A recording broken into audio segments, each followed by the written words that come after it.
지금부터 15년 전으로 거슬러 올라가 보겠습니다. 2000년 8월 전북 익산 약촌 오거리라는 곳에서 택시기사 살인사건이 벌어졌었는데요. 이 사건 범인도 다 접혔고 징역 10년까지 다 살고 만기 출소를 했는데 이 상황에서 진범이 따로 있다는 이야기가 나오고 있습니다.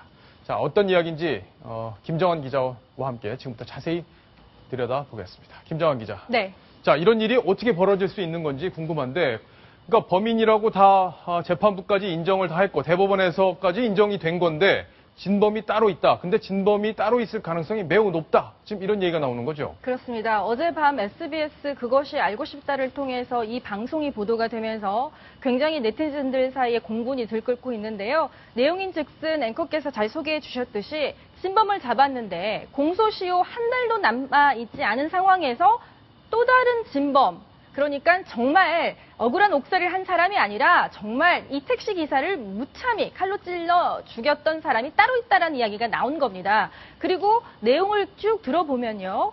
당시에 2003년, 그러니까 사건이 있고 난 뒤 한 3년 후에 지금 이 진범으로 다시 재등장한 이 사람에 대해서 경찰이 잡아서 직접 수사까지 했다고 합니다. 그리고 그 증언까지 나온 상태인데요. 굉장히 그 내용이 세부적이고 또 여러 가지 면에서 신빙성이 있기 때문에 이 검찰과 경찰이 큰 실수를 한 것이 아니냐 이런 얘기가 나오고 있는 겁니다. 그렇군요. 자, 지금 김정환 기자가 정리를 아주 잘 해줬는데, 자, 이 진범으로 의심되는 이 사람을 익산경찰서가 아닌 군산경찰서에서 조사를 한 적이 있습니다. 그 조사 당시에 했던 이야기들 직접 한번 들어보시겠습니다. 오늘 들어왔는데 차를 내리는데 끊어갖고 거의 진짜 차를 끊어갖고요. 차를 좀 이어버렸어요.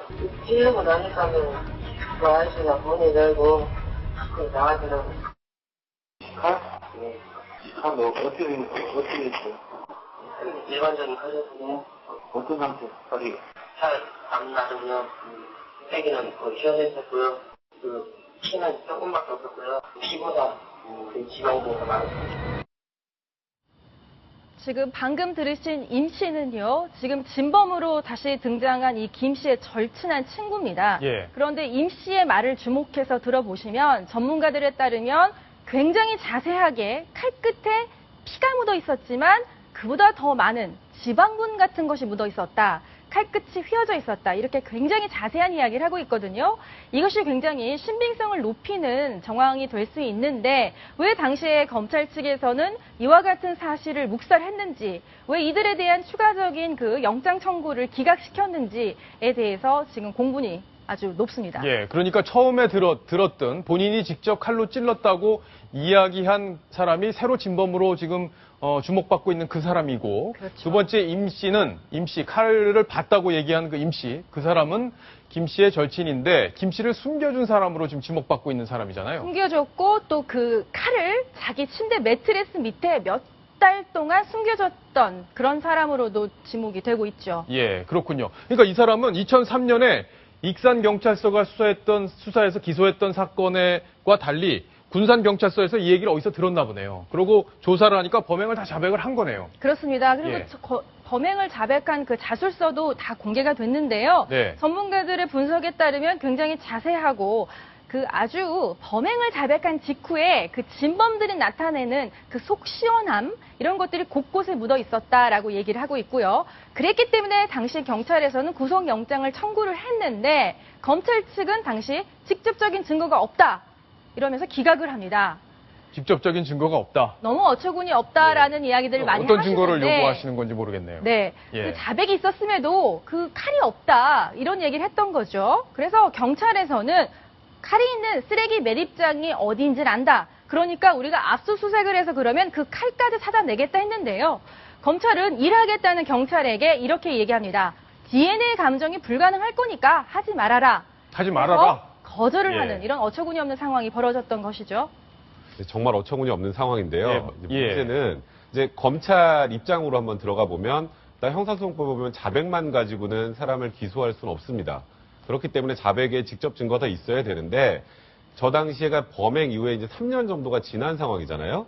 3년 정도가 지난 상황이라면 사실상 흉기가 나오더라도 흉기에서 뭐 DNA 채취 같은 게 불가능하니까 추가적으로 이 사람이 진범일지 확인할 수 없다라는 취지였던 것 같은데 이제 문제는 그 아까 최초의 범인으로 지목돼서 지금 10년형을 선고받고 살았던 복역했던 그 사람이 당시에 15세였습니다. 그리고 예. 그 당시에 나왔던 그 15세 소위 말한 용의자라고 생각했던 사람 관련해서 여러 가지 진술이나 당시 목격자 진술이나 여러 가지 증거들이 굉장히 빈약했음에도 불구하고 진범이 있을 수 있다는 생각을 분명히 검찰에서 했어야 되는데 이제 이런 거야말로 제가 음모론이 될지는 모르겠습니다만 검찰 입장에서 이미 진범을 기소를 한 상황에서 그랬죠. 또 다른 진범이 나오면 소위 모양새가 굉장히 안 좋아질 그런 상황이었기 때문에 혹시라도 저런 소위 말하는 거의 진범으로 의심이 될 만한 사람이 나왔음에도 불구하고 이걸 덮은 게 아닌가. 이 부분은 좀 제가 보기엔 정말 진실을 좀 한번 규명을 해봐야 예. 될 그런 문제라는 생각이 듭니다. 근데 김정환 기자. 네. 근데 아무리 검찰이 이미 검찰이 잡은 사람을 다 기소까지 해서 여러 가지 재판 절차가 진행 중이라는 이유 때문에 진범이 나왔는데 덮었다. 우리가 이렇게 상상하고 싶지는 않거든요, 사실 우리 대한민국 검찰을. 그렇죠. 근데 지금 구체적인 진술이 나왔고 이 얘기를 보면 이 목격자 얘기까지 보면 정말 더 황당하더라고요. 그렇습니다. 간단하게 소개해 드리면요. 이미 당시에 이제 10년을 살고 있었던 이 최 씨인데요. 예. 그러니까 최 씨- 진범이 아닐 수도 있는 사람이죠. 그렇죠. 그러니까 예. 진범으로 몰려 형사를 했던 이 최 씨 같은 경우는 당시에 싸우는 소리, 그러니까 그 주변에 목격자가 있었다는 정황이 다시 또 나옵니다. 그러니까 예. 다시 말하면 최 씨가 무고하다라는 정황들이 속속 나오고 있는데요.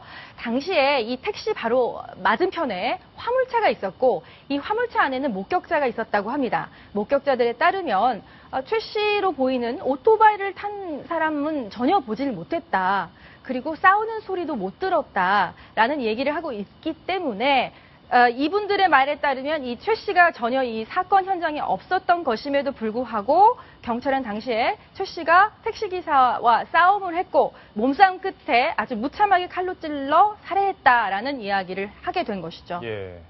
그러니까 결국에는 이 택시 기사가 이제 누군가에 찔려서 나왔을 때 그 오토바이는 이미 지나간 상태였고 그때 당시에는 오토바이가 없었다. 이렇게 목격자들까지 진술을 하고 있는 상황이라고 한다면 도대체 뭘 보고 기소를 했고 왜 유죄가 나온 건지 그것도 궁금한데 재판부는 뭘 근거로 지금 유죄를 선고한 겁니까? 그러니까 저도 지금 판결문을 좀 꼭 읽어보고 싶은데요. 예. 지금 나와 있는 여러 가지 사실관계를 보면 이 당시 최모군 당시 15세 이 군 보면은 피해자 상처하고 칼이 또 사이즈가 맞지도 않아요. 예. 그리고 소지품에서 혈흔방도 전혀 나오지 않았고 그러니까 이 맞지 않는 칼이라는 거는 그 상처에 난 흔적과 그리고 그 최 씨가 갖고 있었던 과도와 맞지 않는다는 건데 예. 아마도 이 최모군이 그 당시에 과도를 들고 있었다는 사실만으로도 일단 흉기가 있었으면 찔렀을 가능성이 높았다는 판단한 것 같은데 그 외에 소지품에서 혈흔만도 나오지 않았고요. 네. 그리고 또 결정적으로 피해 택시에서 또 지문도 전혀 나오지 않았습니다. 그랬군요. 요 조금 전에 보셨던 것처럼 목격자 역시 최모 씨는 택시기사가 나오기 전에 오토바이 지나갔다고 했는데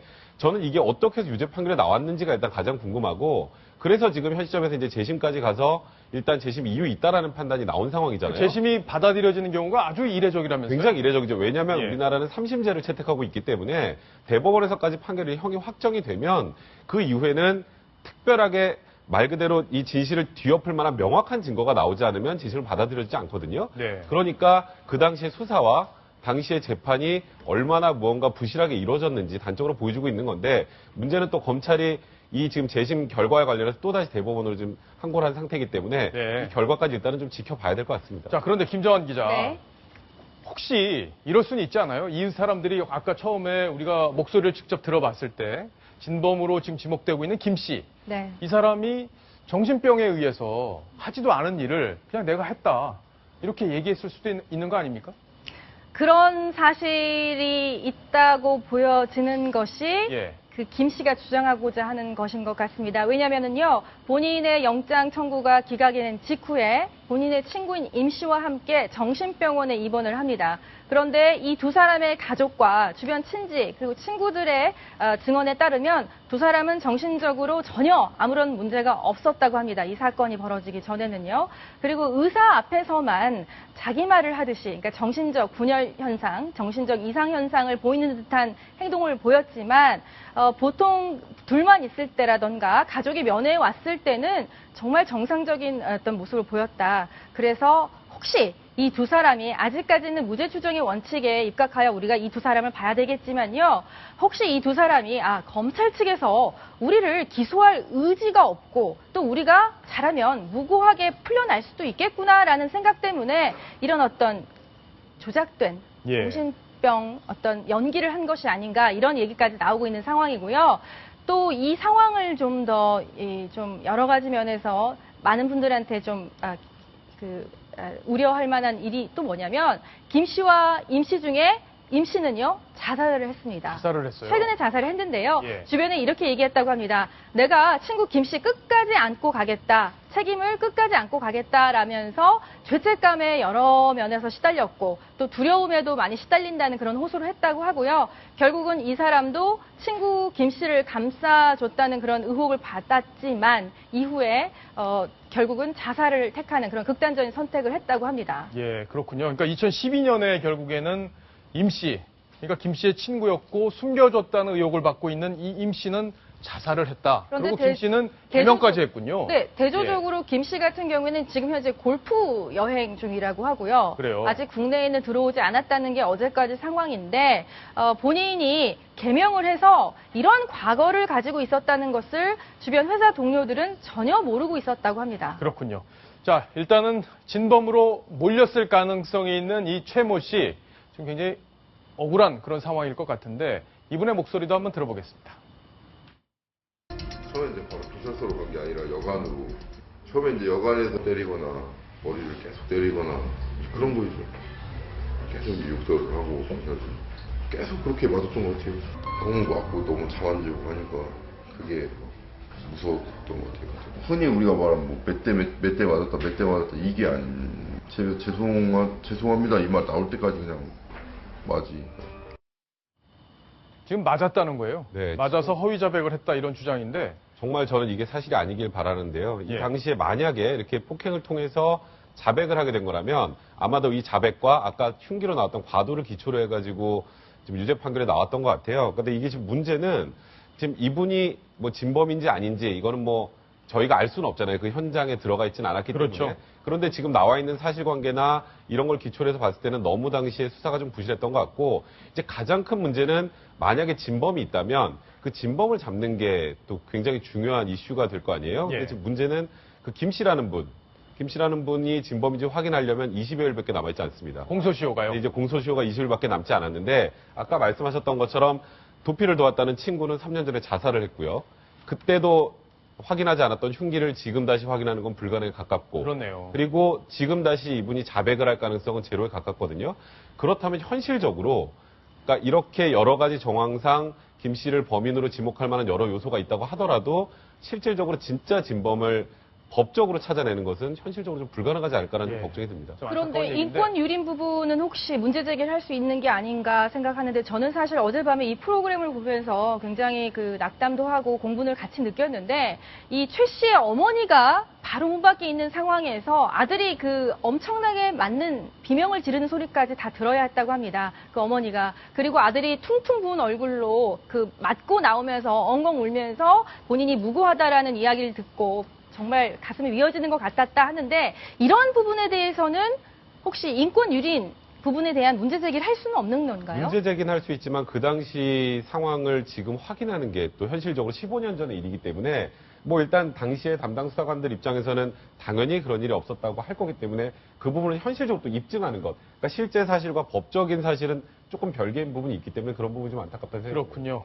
자, 그 당시에 이 15세 최 씨를 범인으로 잡고 경찰들이 특진까지 했다고 합니다. 이 특진했던 경찰들의 이야기를 들어보겠습니다.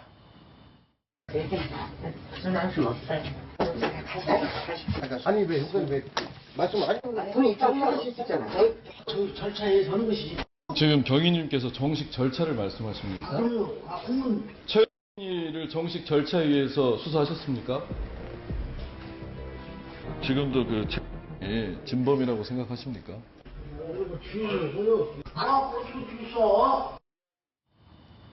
김정환 기자. 네. 경찰서에 지금 항의 글이 폭주하고 있다고요? 네, 수백여 건의 항의 글은 지금 인터넷을 도배를 하고 있고요. 또 항의 전화까지 물밀듯이 들어오고 있는데 사실 담당자가 지금 없는 상황이지 않습니까? 저 익산 경찰서 같은 경우에는.